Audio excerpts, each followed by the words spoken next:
എല്ലാവരും വളരെ സമാധാനപരമായി നിൽക്കുകയായിരുന്നു. കലക്ടറെ അറിയിക്കാതെ, അതേപോലെ തന്നെ എക്സിക്യൂട്ടീവ് ഓഫീസറായ തഹസീൽദാർ അറിയാതെ പോലീസ് എങ്ങനെ കയറി എന്നുള്ളതും അന്വേഷിക്കണം. പുറമ്പോക്കുണ്ടെന്ന് മൈക്കിൽ കൂടെ പറഞ്ഞാൽ പുറമ്പോക്കാകില്ല.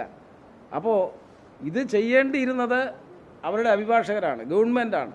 അപ്പോൾ ഇങ്ങനെയൊരു വിഷയം പുറമ്പോക്കുണ്ട് എന്ന് അന്നത്തെ ഈ കേസ് എക്സിക്യൂഷന് മുമ്പ് ശ്രദ്ധയിൽപ്പെട്ടാൽ അത് അവിടുത്തെ തഹസീൽദാർക്ക് സ്പെഷ്യൽ സാങ്ഷനോടുകൂടി അളക്കാൻ ഉത്തരവിട്ടിരുന്നെങ്കിൽ അന്ന് അളന്ന് ഇതെല്ലാം പുറമ്പോക്കാണെങ്കിൽ ഇതെല്ലാം വിഷയം തീർത്തില്ലേ.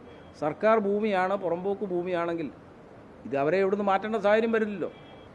പൊതു ഇടങ്ങളിൽ പാവപ്പെട്ട പട്ടികജാതിക്കാരെ സർക്കാർ ഭൂമിയിൽ നിന്ന് ഇറക്കിവിടാൻ ശ്രമിക്കുന്നു എന്നുള്ള വലിയൊരു പ്രചരണം സോഷ്യൽ മീഡിയയിലൂടെ ഇടതുപക്ഷ ക്യാമ്പയിൻ ആരംഭിച്ചിട്ടുണ്ട്.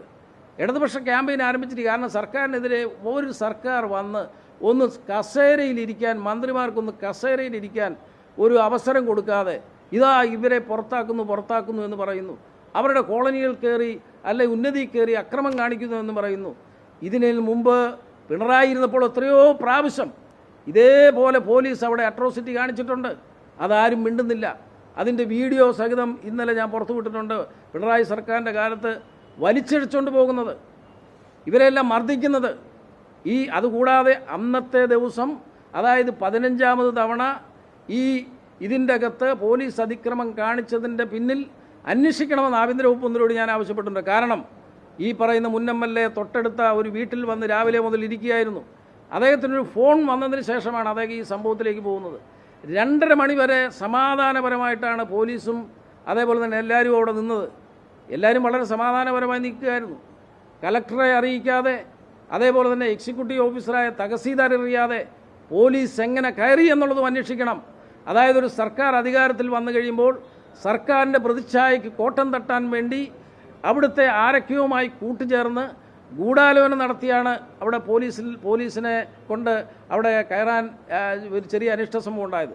ഒരു കാരണവശാലും ഇനി ഒരു അനിഷ്ട സംഭവം ഉണ്ടാകാൻ പാടില്ല എന്ന് ആഭ്യന്തരമന്ത്രി രമേശ് ചെന്നിത്തല DGPക്ക് കർശന നിർദ്ദേശം കൊടുത്തിട്ടുണ്ട്.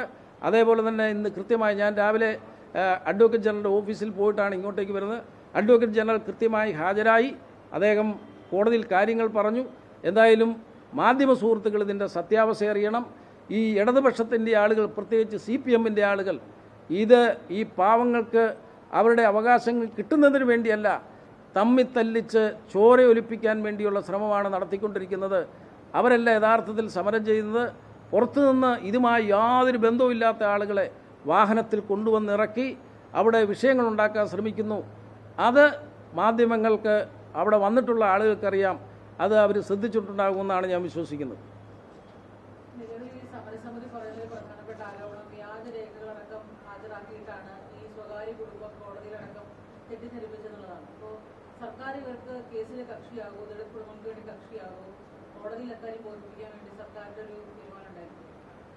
നിലവിൽ സർക്കാർ കക്ഷിയായതിൻ്റെ ഭാഗമായിട്ടാണ് അഡ്വക്കേറ്റ് ജനറൽ തന്നെ ഇന്ന് കോടതിയിൽ ഹാജരായിരിക്കുന്നത്. ഈ കേസ് സുപ്രീം കോടതിയിൽ പോയി തിരിച്ചു വന്ന ഒരു കേസാണ്. ആ സുപ്രീം കോടതിയിൽ വന്ന് തിരിച്ചു വരുന്ന ഇത്രയും കാലം അതിൻ്റെ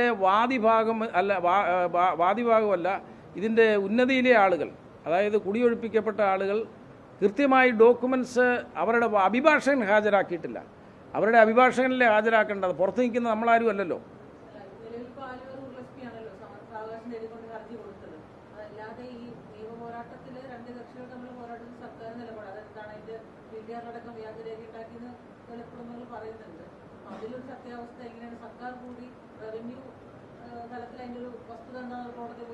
അല്ലേ, ഇന്നിപ്പോൾ സാവകാശം ചോദിച്ചിട്ട് മാത്രമേ ഉള്ളൂ. എ ജി സാവകാശം ചോദിച്ചിട്ടേ ഉള്ളൂ. അപ്പോൾ AGയുമായി വീണ്ടും നമ്മുടെ ഉത്തരവാദിത്തപ്പെട്ട ആളുകൾ ബന്ധപ്പെടും. ഈ പറഞ്ഞ കാര്യങ്ങൾ, ഇതേ കാര്യം തന്നെ മന്ത്രിയുമായി കലക്ടറുമായി ചർച്ച നടത്തിയ അവസരത്തിൽ അവിടെ വന്ന ഇപ്പോഴത്തെ അവരുടെ അഭിഭാഷകർ, അന്ന് കേസിൽ ഹാജരായവരല്ല, ഇപ്പോഴത്തെ അവരുടെ അഭിഭാഷകർ ഈ കാര്യം സൂചിപ്പിച്ചിട്ടുണ്ട്. അപ്പോൾ തീർച്ചയായും AGയോട് ഈ വിഷയം ഞങ്ങൾ സംസാരിക്കും. കാരണം ഇന്ന് അവധി കിട്ടിയെങ്കിൽ മാത്രമേ ബാക്കി കാര്യങ്ങൾ ചെയ്യാൻ സാധ്യമാവുകയുള്ളൂ. അപ്പോൾ ഇതൊക്കെ നമ്മൾ ചൂണ്ടിക്കാണിക്കുന്നതാണ്. കോടതി എത്രമാത്രം അനുകൂലമാകുമെന്ന് നമുക്കിപ്പോൾ പറയാൻ കഴിയില്ല. ഗവൺമെൻറ് എന്തായാലും ഇതേപോലുള്ള വിഷയങ്ങൾ ചൂണ്ടിക്കാണിക്കേണ്ടതൊക്കെ ചൂണ്ടിക്കാണിച്ചുകൊണ്ടേ മുന്നോട്ട് പോവുകയുള്ളൂ. കാരണം ഇവർക്ക് വേണ്ടിയാണ് ഗവൺമെൻറ് ഇപ്പോൾ നിലനിൽക്കുന്നത് തന്നെ.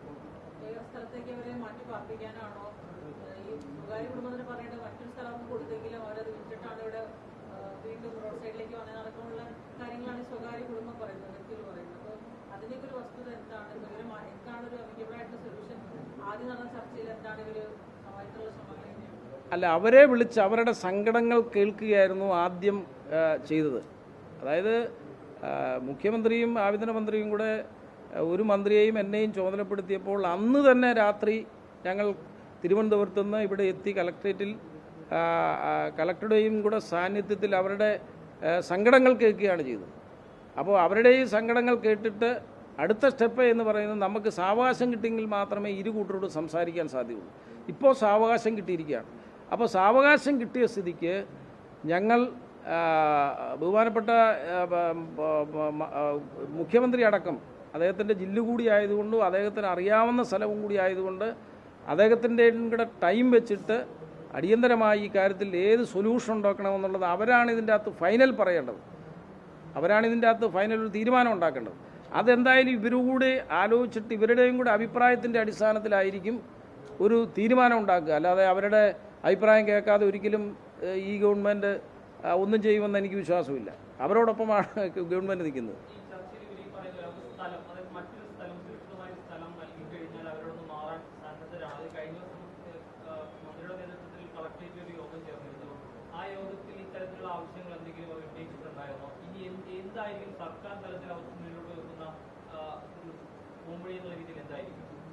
അല്ല, ഞാനിപ്പോൾ AGയുടെ ഓഫീസിൽ നിന്ന് കിട്ടിയ വിവരമനുസരിച്ച് 2 ആഴ്ചത്തെ സമയം കിട്ടി എന്നുള്ള അറിയിപ്പ് മാത്രമാണ് കിട്ടിയിരിക്കുന്നത്.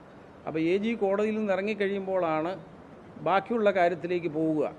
ഇനിയും കോടതിയിൽ ഇവർക്ക് കൊടുക്കാൻ പറ്റാത്തതിൻ്റെ ഡോക്യുമെൻറ്റ്സ് ഇപ്പോൾ പറഞ്ഞതുപോലെ ഏതെങ്കിലും ഡോക്യുമെൻറ്റ്സ് ഇനിയും ഹാജരാക്കിയാൽ കോടതി അത് അംഗീകരിക്കുമോ, അല്ലെങ്കിൽ ഇനിയും ആർഗ്യുമെൻറ്റ്സ് എന്തെങ്കിലും കേൾക്കാൻ തയ്യാറാണോ എന്നുള്ളതിനെ സംബന്ധിച്ച് കോടതിയാണ് പറയേണ്ടത്. കോടതി ഇപ്പോൾ സമയം തന്നിട്ടേ ഉള്ളൂ. അപ്പം അതിൻ്റെ ഡീറ്റെയിൽസിലേക്ക് പോയിട്ടില്ല. പക്ഷേ ഗവൺമെൻറ്റിനെ സംബന്ധിച്ചിടത്തോളം ഗവൺമെൻറ് പറഞ്ഞിരിക്കുന്നത് ഇവരെയും കൂടെ കേട്ടതിന് ശേഷമുള്ള സെറ്റിൽമെൻറ്റേ ഉണ്ടാവുകയുള്ളൂ. ഇത് നേരത്തെ സെറ്റിൽമെൻറ്റിലേക്ക് പോയതാണ്. സെറ്റിൽമെൻറ്റ് നടക്കാതെ പോയതിൻ്റെ ഉത്തരവാദി അവിടുത്തെ അന്നത്തെ MLA ആയിരുന്നുവെന്ന് ഈ ഉടമസ്ഥർ തന്നെ പറയുന്നുണ്ട്. അപ്പോൾ അതെങ്ങനെ വേണമെന്നുള്ളത് എന്തായാലും അവരുടെയും കൂടെ പരാതി കേട്ടത്. ഇത് സെറ്റിൽമെൻറ്റ് ഉണ്ടാകരുതേ എന്നുള്ളതാണ് CPMൻ്റെ അവിടുത്തെ പഴയ MLAയുടെ ആവശ്യം. ഒരിക്കലും സെറ്റിൽമെൻറ്റ് ഉണ്ടാകരുത്. ഇങ്ങനെ സമരം നടന്നുകൊണ്ടിരിക്കണം. ആ പാവങ്ങൾക്ക് പണിയെടുക്കാൻ പോകാൻ പറ്റില്ല. ഒരു ദിവസവും മനസമാധാനമായിട്ട് കിടന്നുറങ്ങാൻ പറ്റില്ല. അങ്ങനെ ഒരു വല്ലാത്തൊരു ദുരവസ്ഥയിൽ കൊണ്ട് ഈ പാവങ്ങളെ എത്തിച്ചിരിക്കുക. 4 വർഷം മുമ്പ് തന്നെ ഇത് വിഷയം സെറ്റിൽ ചെയ്ത് അവർക്ക് സമാധാനമായി കിടന്നുറങ്ങാൻ പറ്റുന്ന ഒരു സാഹചര്യം ഒരുക്കേണ്ടതായിരുന്നു. അതിന് പകരം ഇതിങ്ങനെ കത്തിച്ച് നിങ്ങളോടൊപ്പം ഞങ്ങളുണ്ടെന്ന് വരുത്തുകയും ഇത് തീർക്കാതിരിക്കുകയും ചെയ്യുന്ന കപട രാഷ്ട്രീയത്തിൻ്റെ ഒരു നേർക്കാഴ്ചയാണ് ഇപ്പോൾ അവിടെ കണ്ടുകൊണ്ടിരിക്കുന്നത്. അന്നത്തെ സെറ്റിൽമെൻറ്റിന് അവർക്ക് അവിടെ തന്നെ കുറേ സ്ഥലം കൊടുക്കാമെന്നുള്ളതാണ് ഞാൻ ഈ കഴിഞ്ഞ ദിവസം അവരിൽ നിന്ന് അറിഞ്ഞത്. അല്ല, അവരുടെ ഇപ്പം കോടതി വിധി അനുസരിച്ച് അവർക്ക് ഇതിൻ്റെ ഉടമസ്ഥന് സ്ഥലം നിലവിലായിക്കഴിഞ്ഞു. പ്രൈവറ്റ് പ്രോപ്പർട്ടി പുറമ്പോക്ക് എന്ന് പറയുന്നത് പറച്ചിൽ മാത്രമേ ഉള്ളൂ. പുറമ്പോക്ക് കണ്ടെത്തേണ്ടത് ഈ പറയുന്ന 10 വർഷം ഭരിച്ച ഗവൺമെൻറ്റല്ലേ. അങ്ങനെ ഉണ്ടായിരുന്നെങ്കിൽ ഇവരെന്തായാലും അഭിഭാഷകരെ വെച്ചിട്ടില്ലായിരുന്നോ? ഈ അഭിഭാഷകർ കോടതിയിൽ പറയണ്ടേ പുറമ്പോക്ക് അളക്കണം. പുറമ്പോക്കുണ്ടെന്ന് മൈക്കിൽ കൂടെ പറഞ്ഞാൽ പുറമ്പോക്കായില്ലല്ലോ.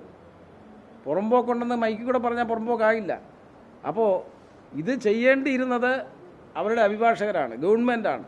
അപ്പോൾ ഇങ്ങനെയൊരു വിഷയം പുറമ്പോക്കുണ്ട് എന്ന് അന്നത്തെ ഈ കേസ് എക്സിക്യൂഷന് മുമ്പ് ശ്രദ്ധയിൽപ്പെട്ടാൽ അത് അവിടുത്തെ തഹസീൽദാർക്ക് സ്പെഷ്യൽ സാങ്ഷനോടുകൂടി അളക്കാൻ ഉത്തരവിട്ടിരുന്നെങ്കിൽ അന്ന് അളന്ന് ഇതെല്ലാം പുറമ്പോക്കാണെങ്കിൽ ഇതെല്ലാം വിഷയം തീർത്തില്ലേ. സർക്കാർ ഭൂമിയാണ്, പുറമ്പോക്ക് ഭൂമിയാണെങ്കിൽ ഇത് അവരെ ഇവിടുന്ന് മാറ്റേണ്ട സാഹചര്യം വരില്ലല്ലോ. പക്ഷേ അളക്കുന്നില്ല. എന്തുകൊണ്ടാണ് അളക്കുന്നില്ലാത്തത്? അപ്പോൾ അതിൻ്റെ അകത്ത് എന്താണെന്ന് എനിക്ക് അറിഞ്ഞുകൂടാ.